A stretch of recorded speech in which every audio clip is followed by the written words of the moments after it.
Mañanas en Libertad, con Luis del Pino.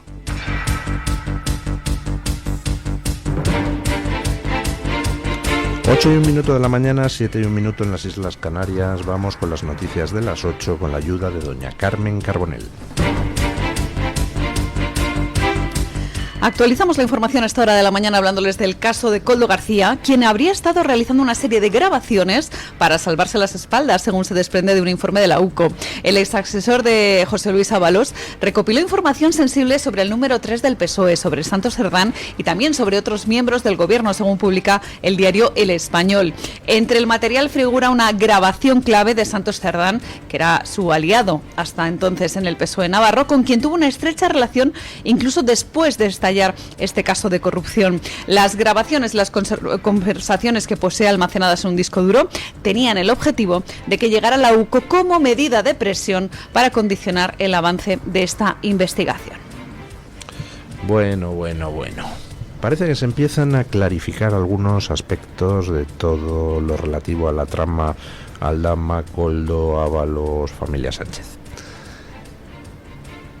Recordarán ustedes que dentro de lo que eran las investigaciones judiciales que la UCO está llevando adelante por encargo del juez del caso, se produjo un registro en casa de Koldo García.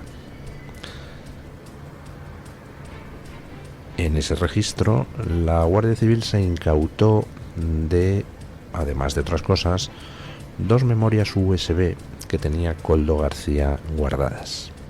Se supone que con información confidencial y de carácter comprometedor.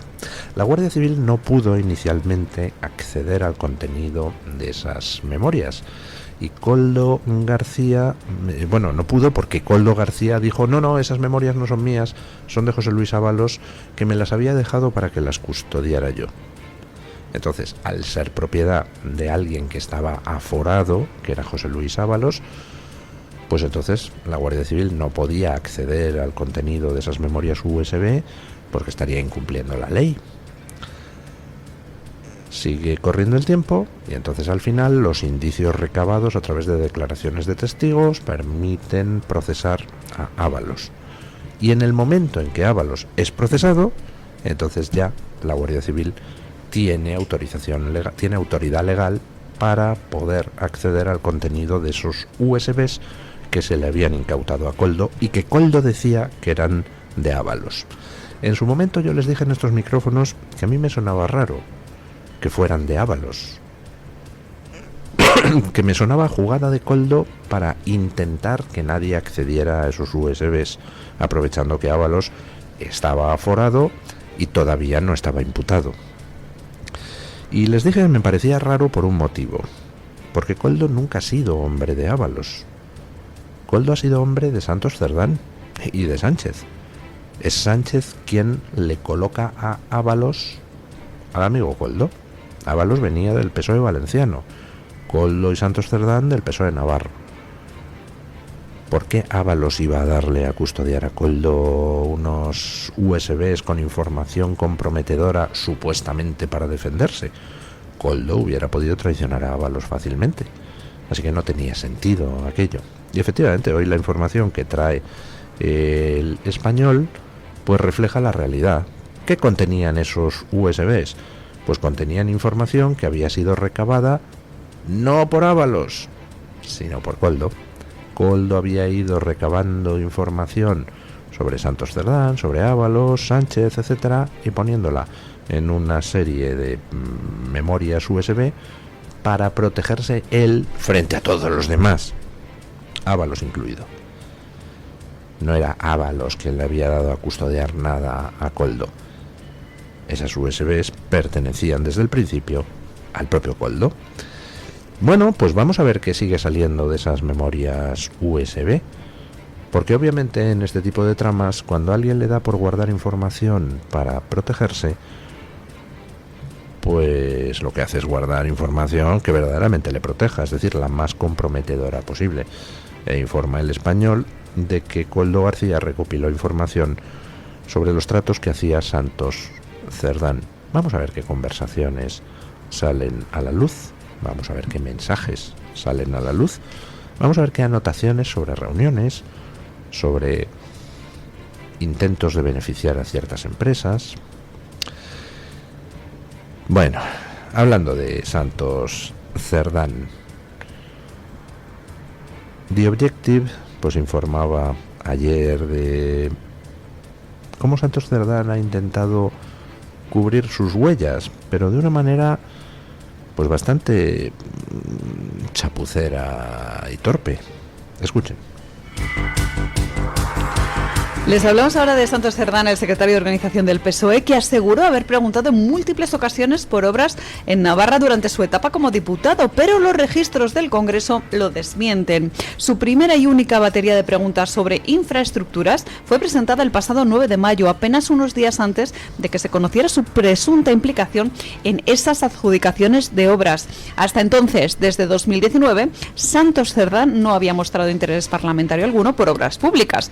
Es por eso que este movimiento se interpreta como una maniobra preventiva para construir una especie de coartada frente al inminente informe de la UCO que lo vincularía a mensajes comprometedores con Koldo García, ex asesor de Ábalos, sobre la corrupción en los contratos de obras públicas. Asunto.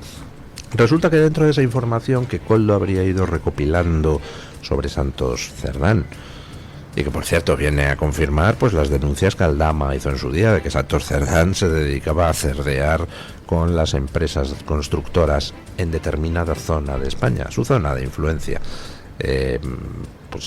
igual que en las organizaciones de venta de droga, pues hay quien tiene asignada la esquina de no sé qué, pues Santos Cerdán tenía asignada la esquina navarra. Bueno, Koldo recopiló información sobre todas las gestiones que Santos Cerdán hizo en favor de empresas constructoras. ¿Qué dices? Sí, ¿por qué este tío hacía gestiones en favor de empresas constructoras si no tiene nada que ver con los organismos encargados de las contrataciones? Bueno, pues evidentemente la sospecha es que las gestiones se hacían a cambio de poner el cazo y que se lo llenaran copiosamente. Santos Cerdán, al parecer, existiría suficiente documentación que mostraría que se interesó por muchas obras públicas, quizá a cambio de contraprestaciones. Cuando empieza a sonar todo el tema de Santos Cerdán y las constructoras, entonces de repente Santos Cerdán hace algo que es empezar a preguntar en el Congreso de los Diputados hace un mes por las obras públicas en Navarra. O sea, desde 2019 está en el Congreso sin preguntar ni una sola vez por las obras públicas en Navarra de manera oficial. De repente se empieza a conocer que de manera extraoficial se había interesado por muchas obras públicas y entonces coge y para decir es que yo pregunto mucho por las obras navarras, pues se pone a preguntar oficialmente en el Congreso por esas obras cuando nunca lo había hecho. Bueno, pues es una chapuza, o sea, en fin. La pregunta es, ¿todas esas gestiones extraoficiales que hizo Santos Cerdán con el tema de construcciones de obra pública en Navarra eran a cambio de pasta? ¿Eran a cambio de dádivas? Bueno, pues eso es lo que tendrá que averiguar el juez. Pero vamos, parece que se aproxima el momento en que sea imputado un segundo número 2 del Partido Socialista. Después de la imputación de Ábalos, parece que la de Santos Cerdán estaría al caer, lo cual, por supuesto, pues pone en situación todavía más comprometida a Sánchez, dado que, hombre, si tus número 2 sucesivos están implicados en la misma trama de corrupción, pues no hace falta ser muy conspiranoico, ni terraplanista, ni tener mucha imaginación para sospechar que es que ambos números 2 actuaban a las órdenes del único número 1. Vamos, que el jefe de la trama corrupta siempre lo ha sido, Pedro Sánchez. Bueno, y mientras que Pedro Sánchez trata de eludir sus responsabilidades sobre las tramas de corrupción, mientras que Pedro Sánchez sigue sin dar explicaciones sobre ese apagón que provocó 12 muertos y que es su culpa. Mientras Pedro Sánchez sigue sin asumir ni una sola responsabilidad sobre la dana que causó más de 200 muertos. Mientras Pedro Sánchez trata de eludir sus responsabilidades sobre todo eso con todo tipo de cortinas de humo, incluyendo el tema palestino-israelí, pues llega el PP y sale en ayuda de Pedro Sánchez y encima comprándole la mercancía antisemita más asquerosa. Ayer Borja Semper, portavoz del PP, cargó contra Benjamín Netanyahu. Escuchen. Les hablamos ahora de las críticas que el Partido Popular decidió verter contra el gobierno israelí por la ofensiva en Gaza. El portavoz nacional del partido, Borja Semper, ha sido muy duro con el ejecutivo de Benjamín Netanyahu en unas declaraciones en el Congreso de los Diputados. Que es muy razonable que haya un replanteamiento viendo lo que estamos viendo. Israel tiene derecho a defenderse sin duda alguna, lo que no tiene derecho es a cometer las atrocidades que está cometiendo Netanyahu. En este sentido, Borja Semper consideró muy razonable que la Unión Europea reevalúe sus relaciones con Israel y por tanto avala la petición de 17 Estados miembros, entre ellos España, que piden revisar el acuerdo de asociación con Israel como represalia ante la situación de la Franja de Gaza. El Partido Popular pues se ha pasado al bando antisemita. Yo lo siento por tantos que confiaban en que el Partido Popular defendiera la causa del bien. Está claro que es superior a sus fuerzas. El Partido Popular no tiene remedio. Tampoco tiene futuro. Borja Semper es ese señor que dijo que el futuro de Euskadi había que construirlo con Bildu. Supongo que en estricta aplicación de la doctrina Semper, pues el futuro de Gaza hay que construirlo con Hamás, ¿no, don Borja?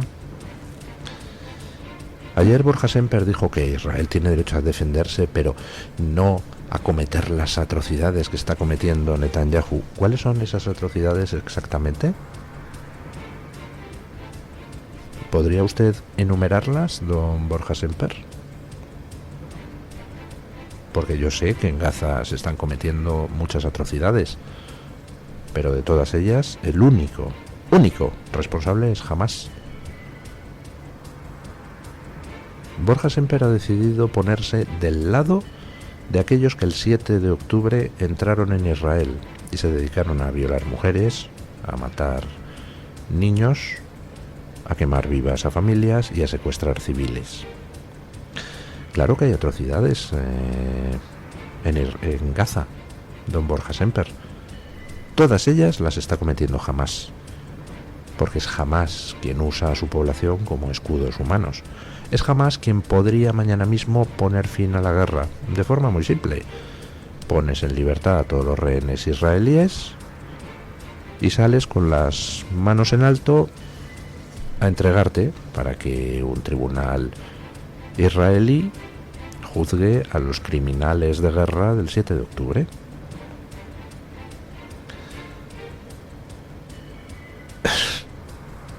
¿Tiene algo que decir el sector García Paje del Partido Popular sobre estas declaraciones de Borja Semper?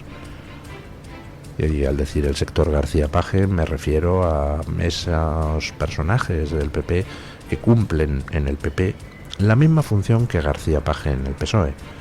García Paje está en el PSOE pues para de vez en cuando piar y parece que hay un PSOE bueno, pero nunca hace nada. Y en el otro lado pues tenemos a gente como Ayuso, como Cayetana Álvarez de Toledo, que también salen a piar de vez en cuando, pero tampoco hacen nunca nada. ¿Tiene algo que decir ese sector García Paje del PP sobre estas declaraciones de Borja Semper?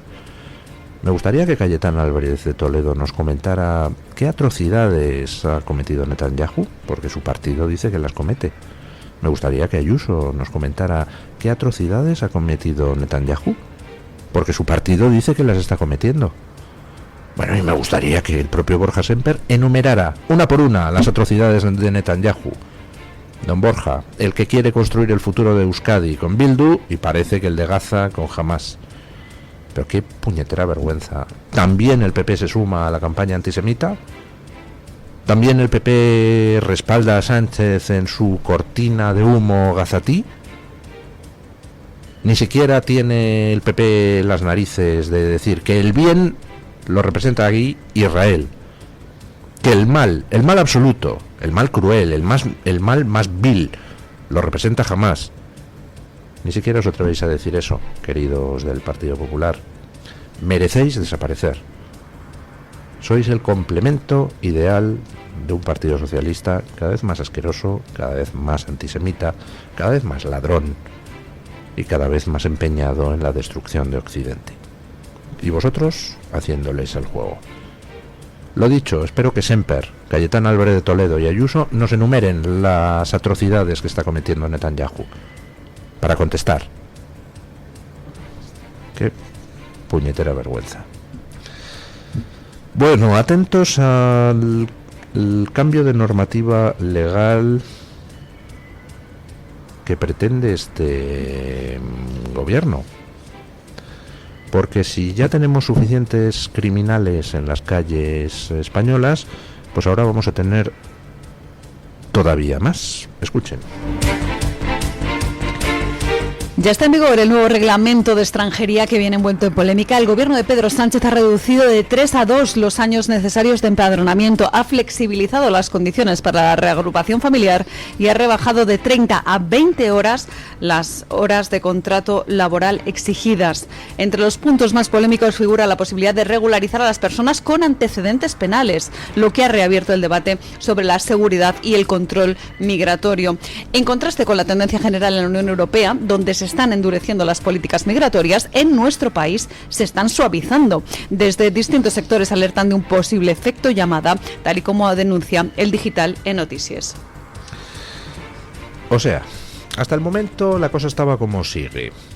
Llega aquí un tío ilegalmente, roba a alguien o agrede a alguien, entonces pues puede recibir una condena que se apunta en los antecedentes penales, pero luego resulta que hay una manera de borrar esos antecedentes penales que consiste en esperar un tiempo. Es más, el gobierno informa a los inmigrantes ilegales de cómo es el trámite para poder borrar tus antecedentes penales, lo cual implica que pasado un cierto tiempo esos delincuentes pueden optar a que se les regularice. Pues ahora el gobierno pretende cambiar la norma para que ya no sea necesario ni siquiera esperar el tiempo que se precisa para poder solicitar el borrado de los antecedentes penales. Vamos, que ya uno con antecedentes penales le van a poder regularizar. Lo cual quiere decir que podemos tener delincuentes que hayan cometido delitos de cualquier tipo, que ahora, pues en teoría, si los cogíamos por la calle, anda, mira, este es un inmigrante ilegal, pues ala, tiene antecedentes, a su casa, a su país de origen. Pues ahora resulta que se le va a poder regularizar a pesar de tener los antecedentes penales. Bueno, pues no lo sé, los votantes tendrán que ver qué es lo que quieren, en qué país quieren vivir. Si en un país donde los delincuentes campen a sus anchas o donde campen a sus anchas las personas normales, ¿no? Al final, pues la democracia es así. Tenemos aquello que votamos. Y a veces, por razones misteriosas, la gente es capaz de votar a alguien claramente pernicioso. Bueno, pues alguna razón habrá. Pero vamos, habría que exhortar a los votantes a mirar a su alrededor y hacerse una pregunta. ¿Usted vive más seguro ahora que antes? ¿Usted vive mejor económicamente ahora que antes? ¿Usted sale a la calle más tranquilo ahora que antes? ¿No? Pues tío, vota otra cosa, ¿qué quieres que te diga? O machácate un pie con una piedra, tú sabrás. Todos somos adultos. Bueno, un caso que traía ayer, creo que era el periódico ABC, ¿no? Así es, don Luis, es una historia humana que nos trae el diario ABC. Bueno, una historia tremenda. cómo se incita al delito desde la propia administración pública. Escuchen. Terminamos el repaso a las noticias con una historia que contaba el diario ABC. El caso de Mari Carmen Ramos, que es una profesora malagueña de 51 años que vive una pesadilla desde el año 2020, momento en el que alquiló su vivienda a una familia que dejó de pagarle al poco tiempo. 4 años después sigue sin poder recuperar su propiedad, como nos cuenta el diario ABC. Se trata de un ático en Churriana que está ocupado por un matrimonio portugués y sus 3 hijos adultos que no abonan el alquiler desde el mes de abril de 2021. Los ahora ocupas están amparados por la ley antidesahucios, que fue prorrogada por el gobierno hasta en 9 ocasiones. Es por eso que los inquilinos morosos han eludido el desalojo, porque alegan vulnerabilidad hasta que la administración no les ofrezca una alternativa habitacional tal y como exige la ley. ¿Y qué fue lo que recomendaron los servicios sociales a esta persona? Pues que alegara motivos que realmente no ha tenido, sino pues que se amparara en otro tipo de leyes para que así consiguiera precisamente que a ella se le tratara como vulnerable también. ¿Y exactamente qué ley? ¿Qué le recomendó? La ley relacionada con el tema de la violencia de género. Exactamente. Resulta que hay una mujer separada de su pareja. Esa mujer pues tiene, por la resolución judicial, que compartir el piso con su pareja, es decir, está un tiempo uno, otro tiempo otro. Entonces le toca a la pareja disfrutar del piso común. La mujer se tiene que ir de su piso, pero resulta que tiene otro piso que se lo tienen ocupado, y entonces ella va a servicios sociales a decir: oiga, que vamos a ver, que no tengo dónde dormir, porque tengo que ceder mi casa actual a mi pareja, porque es que a mi expareja, porque le toca, y entonces voy a tratar de usar otra casa que tengo, un ático, y está ocupada, y le responden desde servicios sociales que presente una denuncia por violencia de género contra su expareja para así quedarse ella con el piso que tienen en común. ¿Verdad? ¿Va a haber alguien que presente una denuncia contra esos servicios sociales? Porque debería ser la Fiscalía de Oficio. Están induciendo a una mujer a presentar una falsa denuncia de violencia de género para así echar a un hombre de su casa, de la casa que le corresponde usar judicialmente, mientras que esa mujer tiene otro piso que podría usar ocupado y no puede echar a los inquilinos. Por cierto, no puede echar a los inquilinos porque tenemos una ley que dice que si son vulnerables no les puedes echar. Esa ley ha sido prorrogada por última vez en el decreto ómnibus que aprobó el gobierno hace poco. ¿Recuerdan ustedes que ha votado el Partido Popular? A favor de seguir prorrogando la inquiocupación. Bueno, a eso se suma otro caso que contaba Alicia Tomás, la líder de Vox en Tarrasa, en redes. Resulta que hay un señor al que le ocupan la casa en Tarrasa. Después de años de batallar, consigue echar al ocupa. Y entonces va a a empadronarse en el Ayuntamiento de Tarrasa en su casa que acaba de librar del ocupa, y le dicen en el Ayuntamiento de Tarrasa que no le pueden empadronar porque en esa casa figura empadronado el ocupa. Tócate las narices. ¿Ven ustedes todos estos despropósitos? Pues oiga, se puede acabar con los despropósitos muy fácilmente, votando a quien esté dispuesto a barrer, no a quien esté dispuesto a cerdear y a seguir con la prolongación del mismo sistema basura. ¿Quieren ustedes cambios radicales? Pues voten cambios radicales. Y si no, pues no nos quejemos. Vamos con don Santiago Hospital para que nos cuente qué trae hoy Voz Media en portada. Buenos días, don Santiago. Muy buen jueves, amigos de Radio Libertad. En Voz os relatamos hoy la acalorada reunión entre Donald Trump y Cyril Ramaphosa, presidente sudafricano, en la Casa Blanca. El estadounidense acusa a Sudáfrica de perseguir a la minoritaria población blanca. Habla incluso de un genocidio. Los mandatarios cruzaron versiones en directo, con Trump hasta pasando un vídeo y entregándole a su homólogo una pila de noticias que, asegura, prueban la persecución. Os explicamos cómo el sudafricano intentó apelar a la diplomacia del Golf y compartimos el vídeo que la Casa Blanca mostró como evidencia de los hostigamientos. Además, todavía en Washington, explicamos qué es el Golden Dome o el Domo Dorado en español, la armadura con la que Trump quiere cubrir a Estados Unidos. Inspirado en el sistema antimisiles israelí, costará más de 170.000 millones de dólares y deberá estar listo para 2028. En Reino Unido, el fabricante de automóviles, Jaguar Land Rover, decidió desvincularse de la agencia responsable de su controvertida campaña de rebranding. La campaña fue ampliamente criticada como woke por no mostrar ni un vehículo y centrarse, en cambio, en actores transgénero vestidos en diversos colores. Aunque portales especializados mostraron una caída en las ventas tras la nueva estrategia, desde la compañía negaron que hayan decidido cambiar de rumbo debido a los malos resultados. Además, os informamos de que el Bitcoin alcanzó un nuevo máximo histórico el miércoles, impulsado por una ola de optimismo alrededor de una legislación relacionada a las criptomonedas en Washington. Todo esto y mucho, mucho más en nuestra web, voz.us, y en nuestras redes sociales.